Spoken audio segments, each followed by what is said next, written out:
And Thomas had been with Jesus for 3 whole years as one of his disciples. Here's the story for which perhaps Thomas is most famous.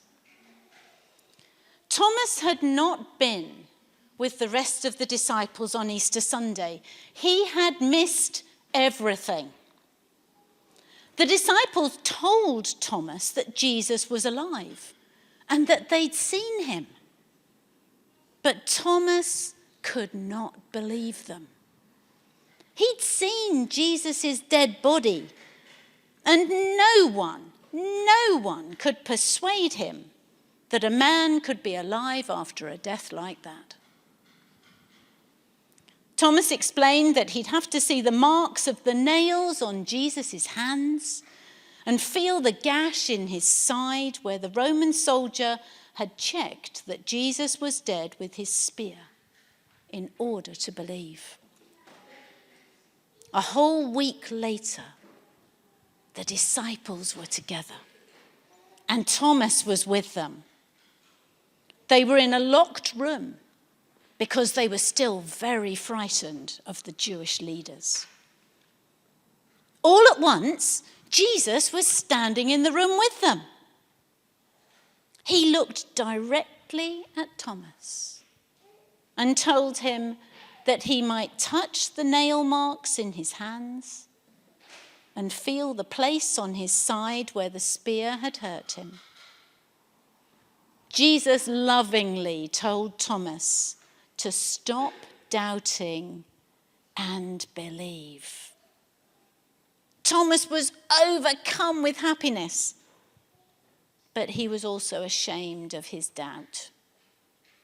But he knew for certain that Jesus was alive and that Jesus was his Lord and his God. The second story I've got for you is also a story from John's Gospel. And it's a story of another of the disciples called Peter. So here's Peter's story. A little while later, Peter, Thomas, James, and John had been out fishing when they saw Jesus on the beach cooking breakfast. They had breakfast together, and Jesus walked a little way along the shore and sat down with Peter.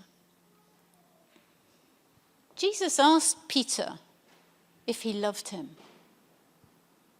Peter felt a stab of pain.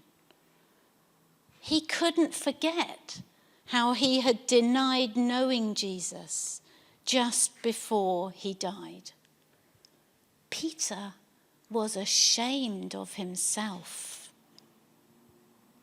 Peter had said that he didn't know Jesus 3 times to 3 different people that night. But now, Jesus asked him 3 times if he loved him. Peter replied each time that he loved Jesus. Peter realized that Jesus knew everything. Jesus knew that he'd done wrong. And Jesus now told Peter that he had special work for him to do.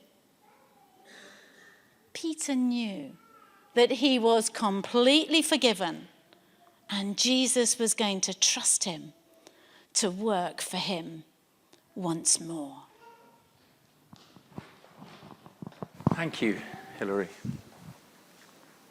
Dan, come and join me.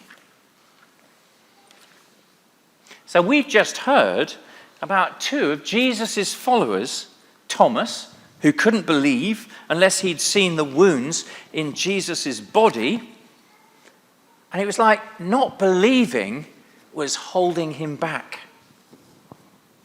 And then we heard about Peter, who had denied that he knew Jesus just before Jesus was crucified. And he felt so guilty that he'd let Jesus down. And it was that guilt and that shame that was holding Peter back.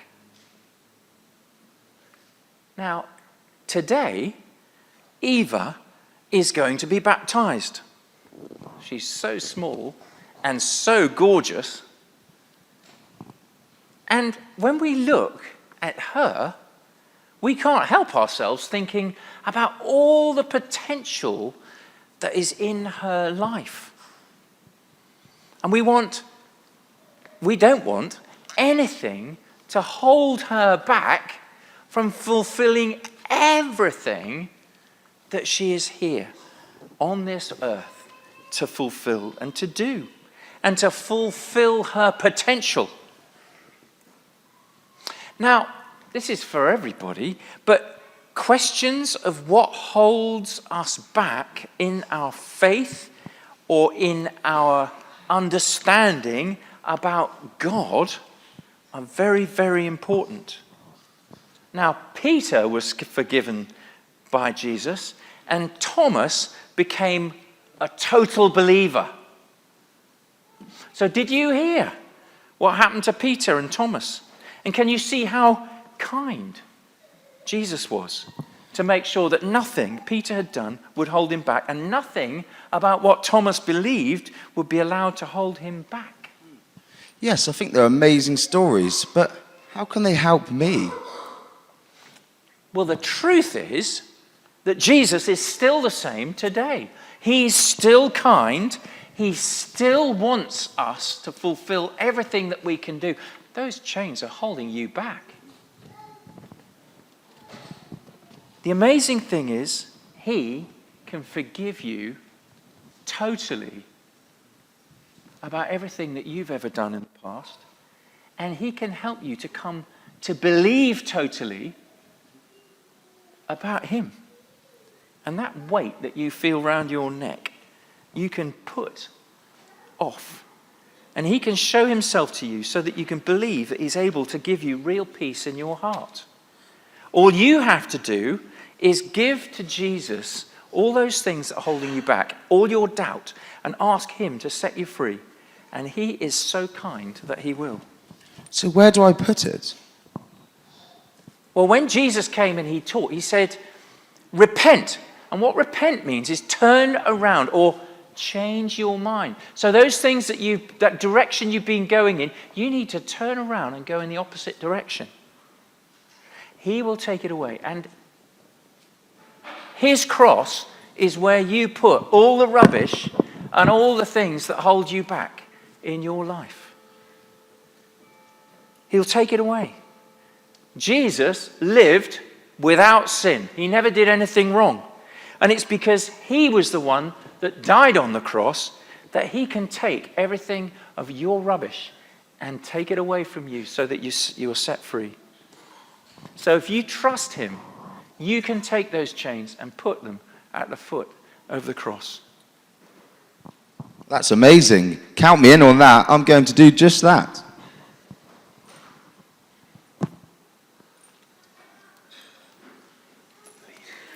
Leave one on.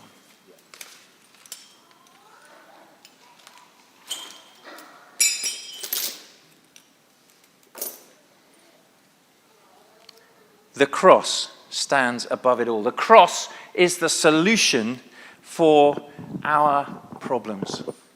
So let's just sing, "The cross stands above it all." Some of you will know it.